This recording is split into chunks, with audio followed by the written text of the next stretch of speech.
Hi students, so in this video we're going to look at how to get started on the distorted grid drawing. So I'm going to use this photograph by Alfred Stieglitz of Georgia O'Keeffe, and I've already put my grid on top of it using Google Slides, the template that's linked on D2L, and then we're going to recreate that image, but see how I've distorted it so that the face kind of goes kind of inwards and the hands are a bit kind of distorted there. So I've recreated the drawing and distorted it using a distorted grid. So we are going to do that in this video. So I have set up my drawing in my sketchbook. I have marked off some little measurements.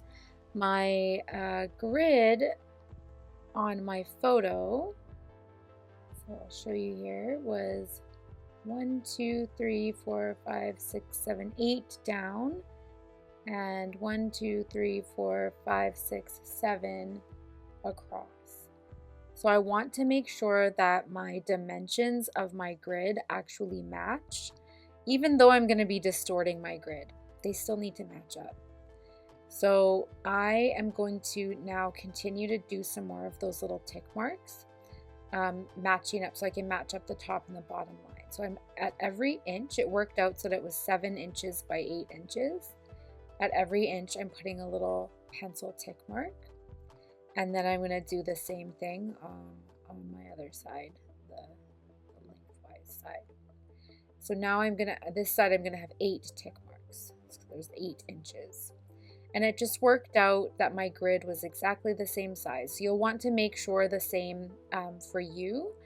That might mean making your grid smaller or using a larger sheet of paper to make it larger. So I want to be intentional with how I distort it. So I want to distort her face. I'm thinking I want to distort her face so that it kind of pushes backwards, like makes it concave.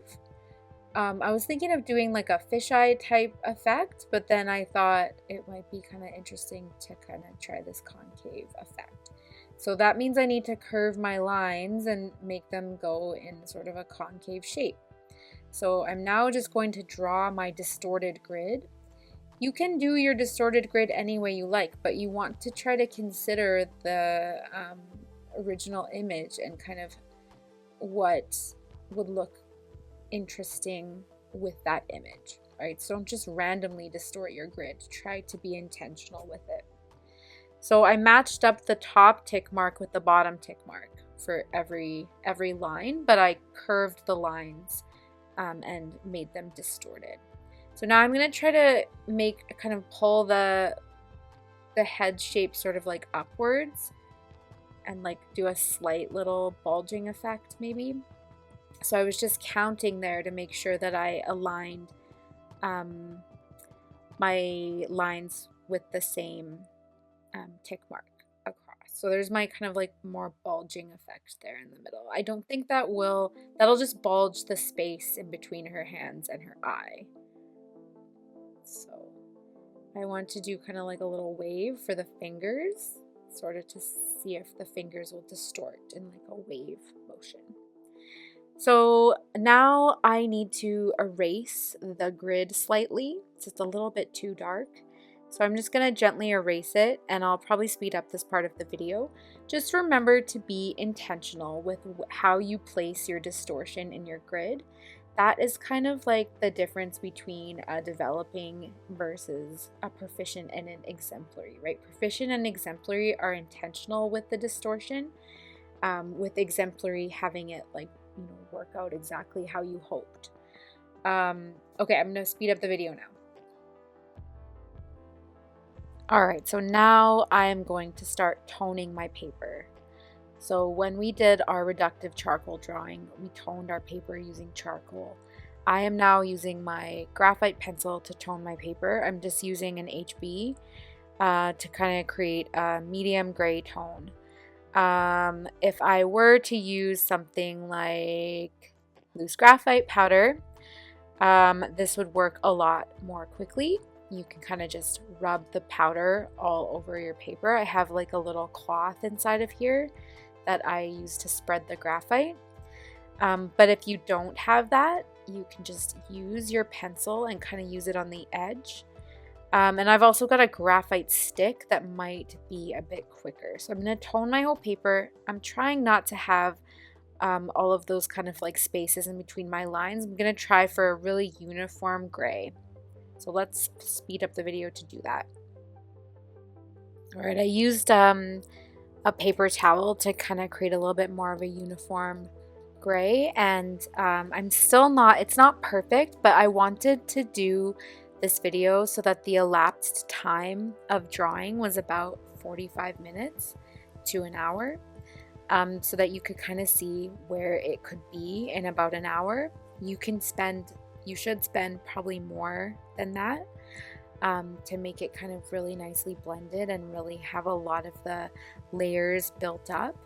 But after an hour, this is kind of where it can be. So I'm just gonna go and start now. So what I'm doing here is I'm just kind of going over the grid lines lightly so that I could see them a little bit better. So now what I'm going to do is I'm doing the same thing that I did in the sketchbook activity. I'm gonna look at like where does her ear intersect the grid, and what number does it like which grid space does it intersect. So because I've pushed my grid lines really close together in the area of her face, it's going to smush her face.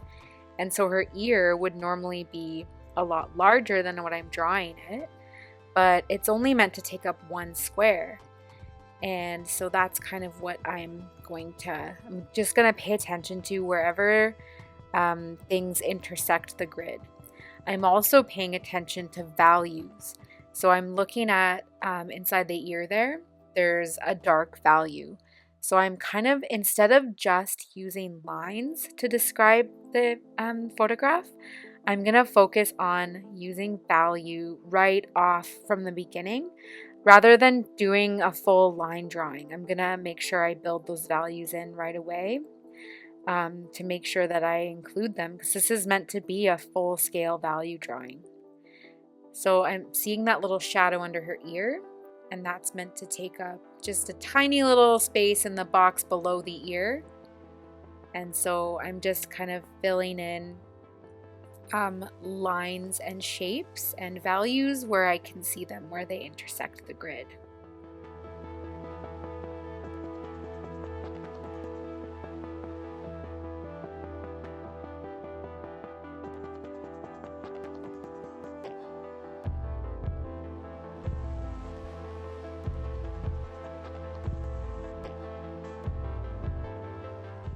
So in a lot of the areas of my grid, the distortion is quite subtle because I just kind of I didn't make the grid too distorted, just sort of subtly distorted. And so I'm just really looking at like where the parts and the shapes that I'm seeing intersect with the grid.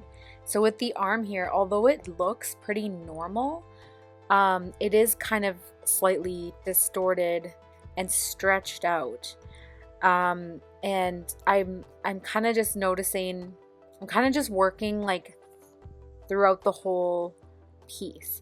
So I'm not spending a ton of time in one area. I'm kind of bouncing around to all the areas. And so here I'm starting to draw the face. So you can see it looks really skinny and strange. But if you look at the reference image, there's two boxes where it's her chin, like her bottom half of her face, her chin and her lips. And so I used that reference. I just did two boxes, but because the way that the grid is drawn, it's sort of now smushed in. So always kind of keep looking at your reference image while you're drawing.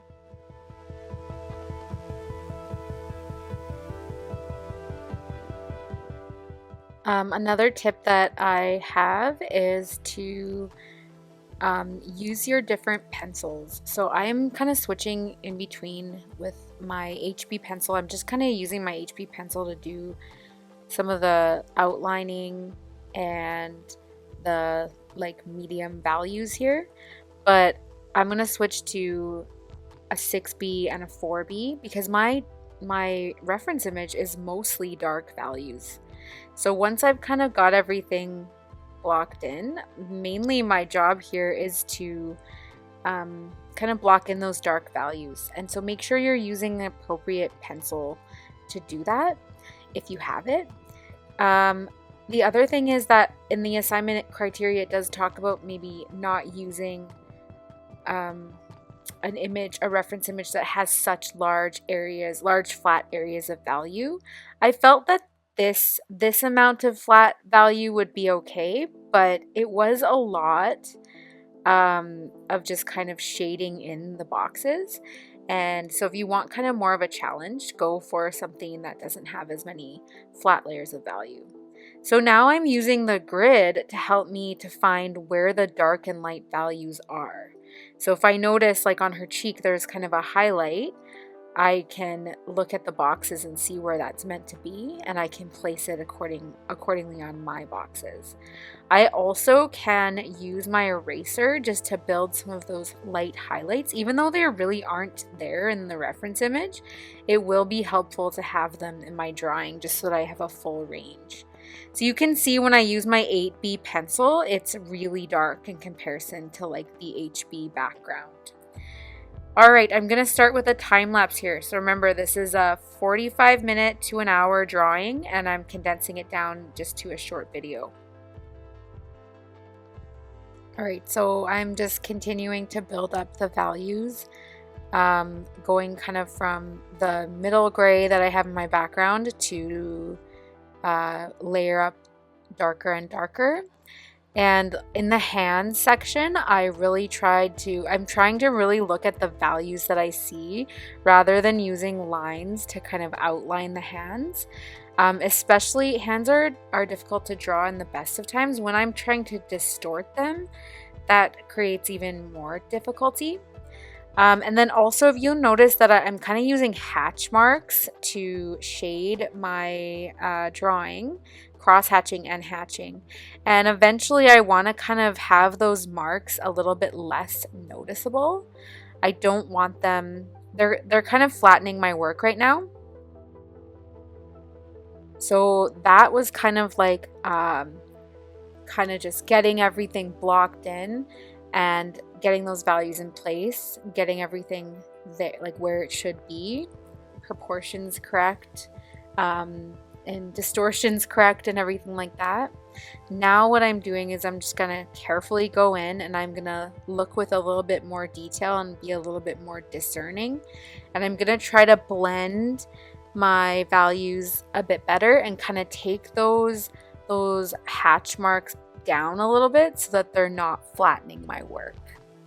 So I'm going to speed up the video for this part as well. All right, so you can see that I'm just kind of looking at all the wrinkles in the hands. I'm using my blending stump. I'm going over the background so I can get that kind of shiny, really built up look that you can get with graphite when you do enough layers. It's always good to kind of flip your drawing around, look at it from different angles, take a step back, stop and take a break. And this is where I got to after 45 minutes of drawing. So I do think there's definitely some more room for refinement, but at least it gives you an idea of what the distorted grid drawing can look like. Thanks for watching.